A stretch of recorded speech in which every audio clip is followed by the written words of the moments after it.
MCL Bhubaneswar SP बारंबार किभली भाव में अरखपाल ग्राम और कदलीपाल ग्राम को हैरान करने सत्वे आज अनिर्दिष्ट काल आंदोलन कर तेरे ये आंदोलन कर उद्देश्य हूँ दीर्घ वर्ष हम ताक जमी अधिग्रहण कर सारापर भी आरपीडीसी बैठक में समाधान जो कि मेजरमेंट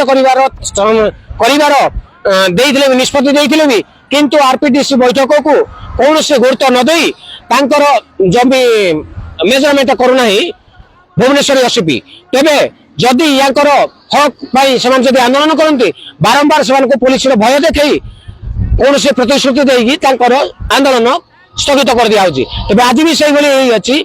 से सकाल 6 घटिकार आंदोलन कर जारी रखी तेरे से पुणी तालचेर पुलिस की धरी से पुणी भुवनेश्वर एसपी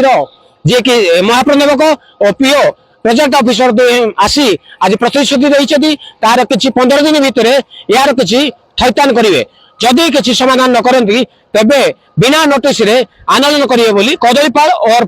अरखपाल ग्रामवासी चेतावनी देते तेरे ए बाबद अरखपाल और कदलीपाल ग्रामवासी कौन मतामत देते बुझी नवा आज भुवनेश्वर कलेर को जो आंदोलन करते अरखपाल कदलीपाल जो ग्रामवासी मैंने आज को 15 वर्ष लाने घर